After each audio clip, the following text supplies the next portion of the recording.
What's up? Is your boy Los. You are watching the Community Leaders Podcast. And next up is Yesenia Juarez. Let's go. Let's do it. So, what is your name and what do you do? My name is Yesenia Juarez, and I am a crochet artist from Little Village. And being a crochet artist means that I crochet and make fiber art. And I also organize community events, which entails gathering groups of people to crochet or create items and put them up on chain link fences around the neighborhood, at libraries, around trees, at parks, or even schools. And it's a great way to engage community and to be creative. How long have you been doing this?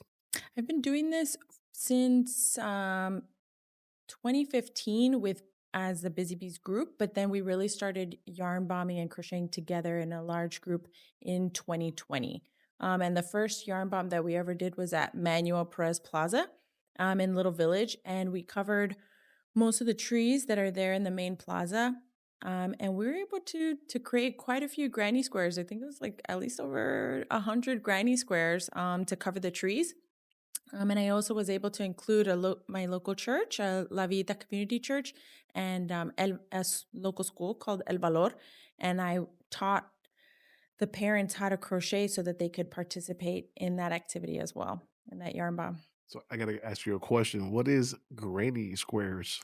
Oh, granny squares, they're super fun. And if you let me, I have some in my bag right now, I think. but they are crocheted squares.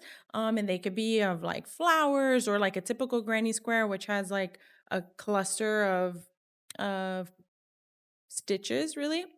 But either way, they come out to be a square. And you can put them together as like pixelated, or you could put them together and they have flowers or they have a really cool template. So it's a really great way and an easy way to create a large piece with multiple people. So it's a lot of fun. It sounds like fun. Awesome. So, you're married, got kids? Yes, I've been married for 10 years Uh-huh. and have 3 children and one more on the way. And marriage has been a huge blessing to me. My husband is incredibly supportive, and so are my children. My husband learned how to crochet as well, so he Come learned on, how to do. Yeah, somebody. he learned how to do a chain. And he's like the zip tie master. Like whenever I need something put up, or whenever I need something done, I could delegate him the task, and he'll like go ahead and do it. And then my kids get involved by making pom poms. Okay. So then I taught them how to make pom-poms, and then my oldest knows how to crochet a little bit. So it's fun. It's a great way to get the whole family involved too with crocheting as well. Yeah. Awesome. So, what's your husband's name? My husband's name is Raul Juarez, and then my oldest daughter is Sophie, and my middle is Nora, and the youngest is Elsie, and they're 9, 7, and 6 years old. So yeah, and then the next one on the way is not due till August 2nd. So that's really exciting. Yeah. So Awesome. yeah. Awesome. So, west side of Chicago? Little Village, born there, but raised for a few years and then lived around Chicago. But it's really great living back in Little Village because I feel like I've been able to learn so many things from other neighborhoods in the city and just being able to bring it back to La Vida, like little libraries and, just making more community in like art and improvement kind of things. But I love living in Little Village because it feels like home. Or is it the great food over there? The food is nothing to scoff at. The food's phenomenal. I personally love living next to the grocery stores though. We don't live that far from La Chiquita. So whenever I need some carne or whenever I need any supplies for anything, it's a little quick walk over for groceries and come back home. So I get a little taste of Mexico every day. So, do you always cook Mexican food? I cook, I feel like a wide variety Well, of I'm food. asking you because I know your husband's Puerto Rican too. He is Puerto Rican, so I did learn how to make Puerto Rican food. So, but he loves Mexican food. So I do cook Mexican food. I think right now my like top faves to make is caldo de res. I'm like I love it so much. Especially with the bone broth, like just how everything comes together. But I don't put potato in it. I put chayote because I think the chayote just comes out better. Okay. And then he really loves it when I make frijoles, but they're black beans, not brown beans. So I do the black beans with a lot of ajo and That's nor suiza is the okay. secret. You put a Uh-huh. little bit of nor suiza in there, and but then for the tostadas, we'll of course do the queso fresco and everything. But he likes. I like making. And now I forget what it's called. The chile. You know? It's like a pollo con chile, Okay. a guisado, and then we put it on the tostadas, and it's really good. The kids love it too, so it's nice. I try not to make it too spicy, so then everybody gets to enjoy it. So you like spicy. But I enjoy it spicy. Yeah. It's a Mexicana So, in you. yeah, yeah. So and then I put the oh, why did I forget? It's called tinga. Oh, So yeah, it's yeah, tinga. yeah. Yeah, it's Okay. super easy to make. And then I make the fresh salsa to go on it, and it cooks really fast, and it's a great meal. Awesome. Awesome. Very homey. So using black beans, that's more like Cuban food right there. Really? I Yeah, didn't know yeah, yeah. that. Yeah, the Cuban black beans, it's just they taste better to me yeah, too. Cubans use a lot of black Yeah. beans. Yeah, yeah. That's new. That's awesome. That's awesome. So I want to get to know you a little bit better, or get to people to get to know you a little bit better. People that are watching this. Mm. So where did you grow up in? From let's say birth to 10 years old. Road to 10 years. Let me see. I grew up in, it's funny, grew up at my grandparents' house in Little Village. They lived on Sawyer and 28th, and they had their home there. And I was there like every day of my life up until like 9 years old. And then started moving around a lot after my father passed away. So we went from living in Gage Park and traveling to Little Village every day, from moving from Gage Park and going up north to Avondale and living there for a long extended period of time. And then from there we moved to Lincoln Park so that I could go to high school there. And then during no, not my senior, sophomore year, then we moved to Bridgeport. And then I still had to travel, still had to travel to high school from Bridgeport. And then we moved back to Gage Park. I believe it was after my mom got married again. So it's been a lot of moving. And then yeah, and then now when I got married 10 years ago, moved back to Little Village with my husband. And then that's where we started a family. Awesome. Was Raul from Little Village? Yes, he's lived in Little Village his whole life, which is really great. I believe he grew up over on Avers and Harding mostly, and on Karloff. So Okay. we are currently in the Karloff. So we live in K Town, which I'm very proud of. It's great. I love all the Ks: Karloff, Kaminsky, Keeler, Yeah. all Yeah. Kedvale, all the Ks. Um, and yeah, that's pretty much, I mean, it's a lot of So moving. 10 years. I hope not to move a whole lot, especially with my kids. I would definitely love to have a home Mhm. and to be able to create deep roots in whatever community we are a part of. So we have moved a couple times in Little Village, but have stayed in Little Village. Okay. So from 10 to 15, Hmm. who were you? 10 to 15, man, mm, that was a really rough time actually. Hmm. Because I was after my dad's passing. So then it was just like getting to have or having to have life with like without, I guess, my mom having that support. So it really changed a lot of like the way the house ran and how much my mom was able to be with us and everything. So, I mean, I remember being alone a lot as a kid, unless I was at my grandma's house. Um, and I had to learn how to take care of my siblings. I'm the middle, so I have an older brother and a younger sister. But I definitely had to learn how to like take care of, things to help my mom. How to clean the house, how to, make food, how to just survive while she was working or, taking care of other things. That's pretty tough for you being the middle child, right? And you're taking care of the oldest and the youngest. at a young age because mom has to work, right? Mm-hmm. Mom has to work. How did that make you feel during those times? I did feel very alone as a kid.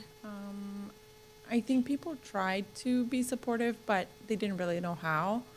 Or even, my mom not even sharing that we were struggling or anything and just trying to, put on a brave face.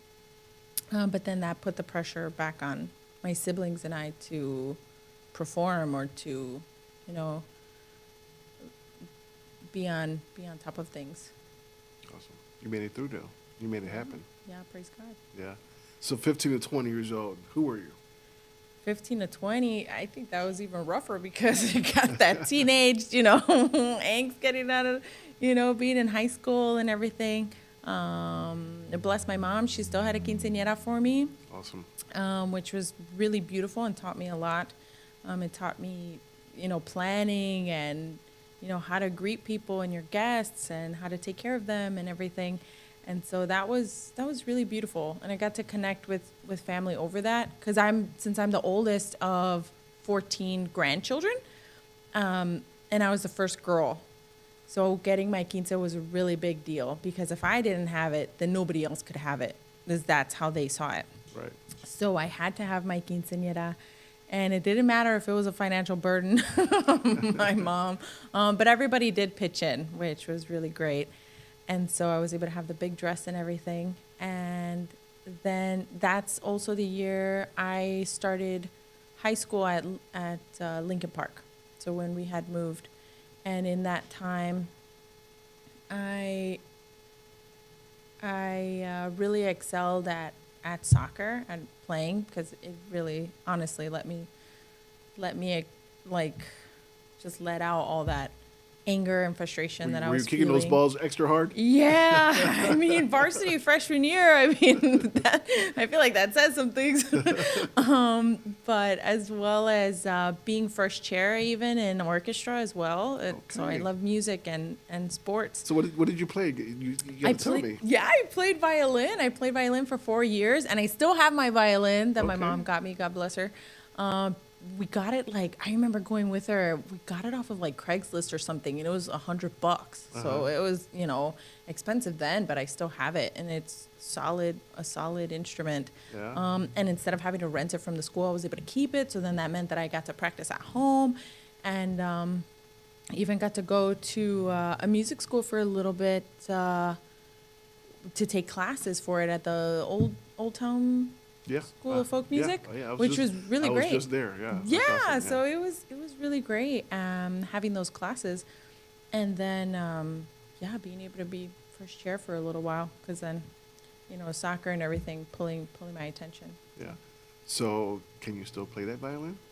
I could. I really think I could. I still have it, and every now and again I whip it out just to play with it a little bit. But my bow needs to be redone with the horsehair and everything. So I did check out this place in Little Village that either does repairs or you could just get a new bow, which the guy was telling me that to get a new bow would be simpler than trying to restring it. So it works out. And I still remember how to tune it and everything. So I definitely think I could still play it. Maybe one of my freshman songs probably I'd be able to play it. Would you be willing to teach your kids if they wanted to? Oh, yeah. Yeah. We actually got them a little violin. And they had a lot of fun playing it. Though I would love to see more music classes specifically in Little Village and things like that because there really aren't as far as I found. But my husband and I are musically inclined. So my husband knows piano. He sings on the worship team as well. He's the worship leader. And for myself, I would sing as well on the worship team. All right. But then having multiple children, there's nobody to watch them in the congregation, really. Right, you guys are out there. They're everywhere. So then after my daughter was born, because I was huge and still singing up there at worship, and moved to singing worship, but just, with the congregation instead. So, but I've been asked if I'd go back up there, actually, but my oldest, because she's on the worship team now. Oh. So she sings with my husband, and that's where we've been pouring into them as well. And the two little ones want to get up there as well. So one of mine plays the drums. I think the littlest one, she likes playing the drums in the middle. They like alternate. Mm-hmm. And then, but the youngest and the oldest love to sing. So they definitely sing the worship songs. And then my middle joins them. Awesome. So Awesome. it's great. We bust out in song Let's go. pretty regularly. All right. All right. So from 20, I don't know your age. I got to be careful here. Yeah. So, but you have 3. So I'm Yeah. gonna go a little bit high, not too high. Yeah. So from 20 to 25, who were you? 20 to 25. Well, when I was, let me see, 19. Yeah, about 20. I met my husband because it was back in 2013. And from there, I was in school. I was working. And let me see, I got engaged at 21.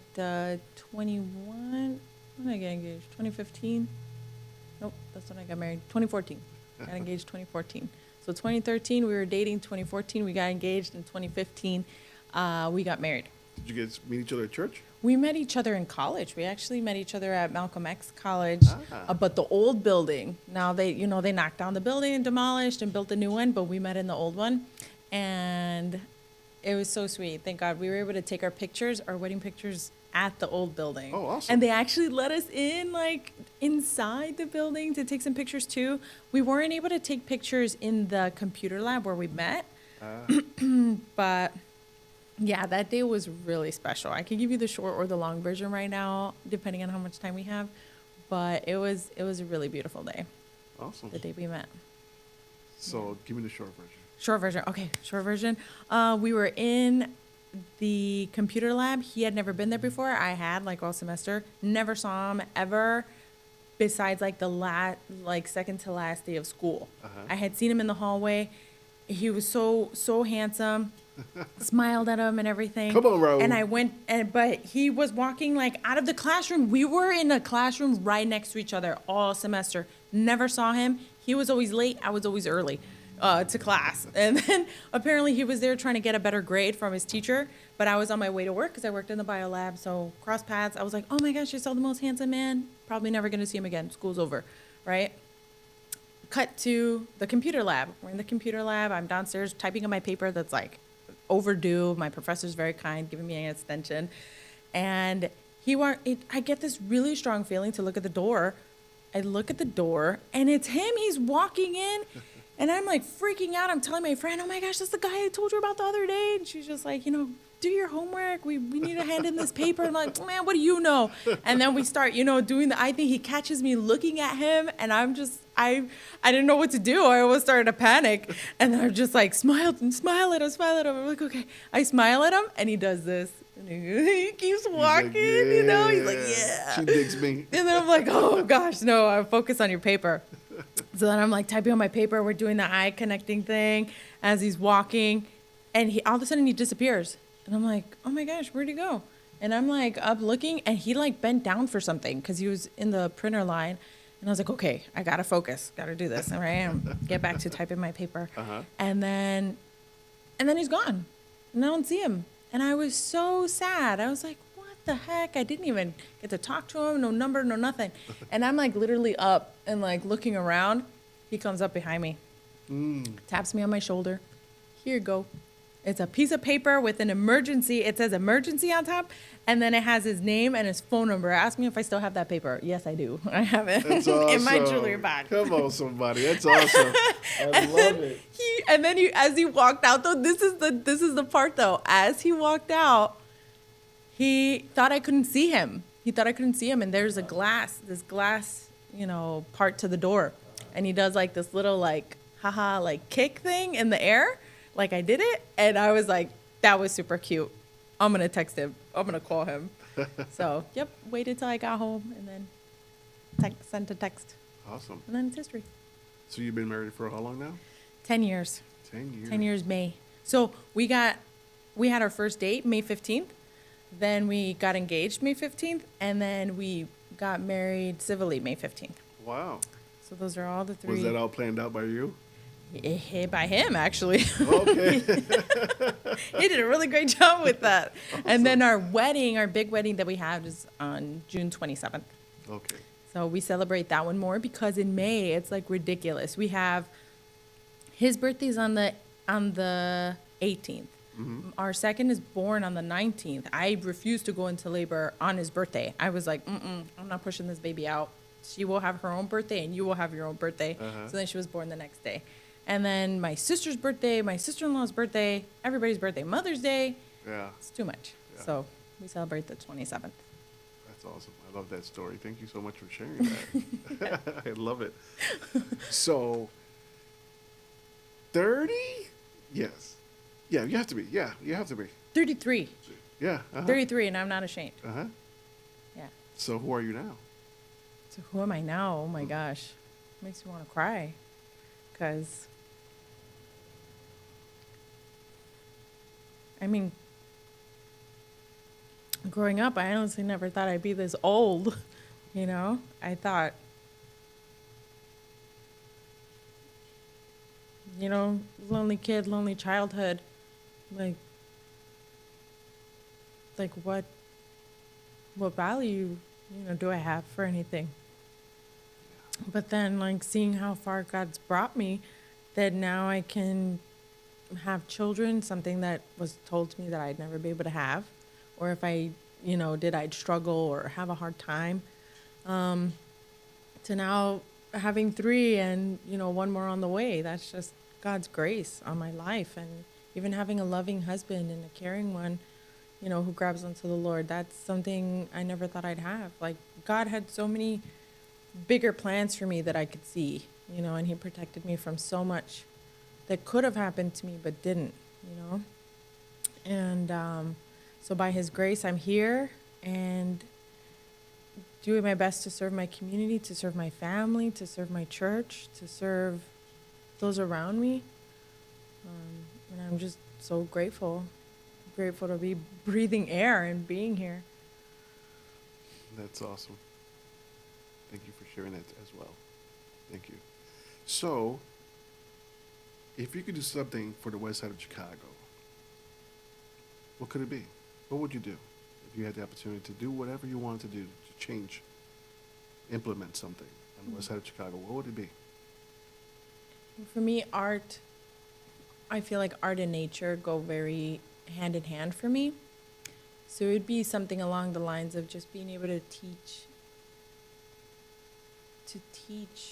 the like value and the joy of art and nature and just make it accessible, you know, because I feel like a lot of the times it's made that if you want to be an artist, you have to be poor, you have to have money, or you have to, you know, there's a I have to have this to be this. But to make art is joy and life, and you know, it's incredible because even biblically, we're like, God called artists to create the tabernacle, you know, to hold him here on earth. That, you know, he would call the creatives, to call the makers to be able to do things. So I would love to be able to share that joy of creating things and to share it with youth, with the lovely aged, with everybody, you know, because it doesn't matter what age you are wonderfully capable of creating things, of creating beautiful things. I love that you said wonderfully aged. Yeah, wonderfully aged. I love that. I usually say seasoned. Seasoned. Yo, they got that sazon. Right. And since you mentioned the sazon, yeah, you get mixed up for it a little bit because you're Mexicana. Sure. Yep. Sure I am. But they think you're Puerto Riqueña. Oh yes, all the time. Yeah. So my family's from Michoacán, Mexico, and from a little pueblo called Guandacareo. And Guandacareo, I describe it as like the Wisconsin Dells of Mexico, because it has all of the balnearios, which are all the like pools and everything from the hot springs, the natural hot springs from the volcanoes that are around there. So they're natural hot springs. The water is wonderfully, wonderfully hot. Perfect temperature to be in there. Even if you visit during December, January, that water is incredible. It's it's way better than I think Wisconsin water, because you go to those pools and they are not heated; they're freezing. Yeah, yeah, you're right about that. So it's great. I love it so much. I miss the pueblo. We were there last year, and we stayed for 3 weeks. We stayed for 3 weeks, and I was so happy to take my family through Guandacareo, and we even went to Morelia, which is a city from around there. And we got to go see the monarch butterfly sanctuary. So that was an entire journey. But my husband was so on board. It was wonderful. So we go like just on the fly with like the clothes on our backs and like whatever was in our backpack. And we like backpacked a little bit in Mexico, which was really, really cool. Awesome. And our kids were troopers, man. They were troopers. We got to stay in a hotel, which was great. But there was no pool for them. So they were like, man, but then we got to go to the Monarcas, and it was a full day journey to get to the town that has the monarchs there, and then to get all the way up the mountain. We were like legit up a mountain, and then once we got to like the landing zone for there, then we had to take horses. I mean, we could have walked, but it probably would have taken us, quite some time, especially with 3 kids. Yeah. So we rented horses, and thank God we had enough money to come back down too, because then we rented horses again to come back down, and it was the best experience. We had just enough money to get some food to eat before we had to go back to the hotel where we could, withdraw a little bit more money. But it was so much fun. It was an adventure, and I was so happy to share Mexico with my family. And look forward to going again. And then I hope to be able to take them to the isla, where my middle will probably blend in very easily, with myself. And pretty much, yes. Yeah, pretty much, yeah. So then, I mean, even as a kid, I was, I'd get very tan, right? And with my curly hair, so I'd actually get mistook for African American kid, sometimes too. And it was just. Yeah, it's been really interesting growing up, because then you go to Mexico and you don't look, typically Mexican. Yep. And you do get treated a little differently, which is sad to say, I think, but, a reality. But once you start speaking Spanish, to everybody, then they're like, oh, okay. She's sister. She's from here, all right. Yeah. So there have been very interesting circumstances, even here in Chicago, for me as well. I bet. With that, you go to a hair salon or something, and they're all Latinas in there, and they're like, her hair is so talking trash in Spanish. And then I'm like, ¿qué? And then they're like, pale face. Oh, ay, disculpa. Yeah, disculpa. Oh, boy. So, yeah. Yeah, because even your features, your facial features is Puerto Rican. Yeah, it's so interesting though. Like I feel like my mom has very similar shape to me, but my papi was, he was much more dark skinned. But what's really funny though? I joke with my mom saying that her printer ran out of ink when she was having us, because my brother is, much darker than I am, curly hair, but his is more wiry, so he could like really pick it out in a fro. If my hair was shorter, I could also pick it out in a fro. But then, myself, how I look, and then my sister, they had to stop my mom at the hospital multiple times because they thought that she was stealing a white baby, because her hair was strawberry blonde. She had pale skin and her little rosy cheeks. And then my uncle, who came to pick her up, was all tan from the summertime. They checked that woman's bracelets multiple times on the way out. Well, a lot of Puerto Ricans are like that. So you'll get your Africano Puerto Ricans, right? You get your Taino Indian kind of Puerto Ricans, and then you'll get your white, your blue eye, blonde hair from Barranquitas. So there's a place called Barranquitas in Puerto Rico, where most of the blonde hair, blue eye Puerto Ricans are at. Yeah. I didn't know that. Yeah. I mean, my mother-in-law is pretty pale. My grandmother's pretty pale. My grandmother has actually gotten mistook for a Polish lady. Okay. Like, she's been spoken to in Polish, and she's just like, I'm not Jadenka. Speak Spanish. Yeah. Well, this is awesome, man. I love this conversation and getting to know you. Tell me one thing, other than art, because we know you love the art, what would the West Side need right now? Like, instantly need right now? I think housing. Housing, because even now, looking around, like I've been looking around, right, trying to find my family a home, and there are no single family homes available, or even like if there is one, it's like super overpriced, like $500,000 for a single family home. And for a family that's also living off of one income, because I stay at home and my husband goes to work, and that's not viable for us. That wouldn't work. And there are also so many like empty lots in our neighborhoods, and there are houses but they're run down, or the house that I could afford, it's busted to pieces, and we'd have to put in so much work and money in to be able to just have a home, for us. So I would strongly argue that the West Side could use affordable, good housing. And even homes, a lot of the homes as well don't have yards.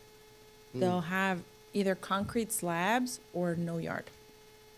So I think every family should be able to have a yard, to be able to have that space to sembrar, to cosechar, to do all those things, to enjoy outdoors, but in your backyard. For our English-speaking people, sembrar is the translation to plant and then to harvest. To be able to do that, I think is very special. And even I feel like that also is very empowering, and the knowledge that can be passed down even there, having a home and then being able to garden and do those things and learn about the land that you're living on, that you can eat from it. Just important. So I'd say affordable, good housing. So you've been with CLF now for a couple months? Mm-hmm. Yeah, a few months. What's your favorite part about CLF? My favorite part are the Fridays, to get to meet up with everybody, to have the panels. They are a lot of fun. I have a really great cohort. Everybody's so lively. Everybody's ready to aid and assist and just be available and present. And even in the discussions, we're not all just sitting there quiet, okay, we're here. No, everybody's ready to participate and to dig in. So it's really awesome. And I really love how everybody's doing their own thing and also bringing that to the table, to CLF as well. Awesome. So how many sessions have you been to already? I think 4. And which one is your favorite right now, as of now? The favorite Friday? Well, actually, I don't know if this is selfish to say, but a favorite Friday of mine was when I got to do the panel. I was able to ask the questions, and that was pretty fun. That was a favorite. I think also the funny part, I'd say, is rating the Fridays off of the food. So it's so good. I love going to the different stations, and then they have different foods on the Fridays. So okay. Those are good. That's awesome. So if Alex is watching, which she will be, I actually just texted her right now. I sent her the picture of you. What kind of food would you like to see on a Friday? Oh my gosh, I'd like to see some soul food, actually. Some. Let me see. I like the yams. I like the collard greens. I like all of it. It's so good. All right, Alex, you already know. That's the next one. All right, cool. Yeah. So, last question. And I want to say before this last words, thank you for sharing everything you shared with us. That was pretty cool. Last question is, if you had a superpower, what would it be? Actually, the first one that came to mind was invisibility. I don't know why. I could just go around doing good things without anybody seeing me. Going around, putting up yarn bombs, nobody could see me. Going around, planting flowers everywhere, nobody could see me. All the good things happening, and just know that they're there. Yeah. That's awesome. Well, I want to thank you for coming down to the Community Leaders Podcast and sharing your story with us. Thank you for having me. This has been really fun. Awesome.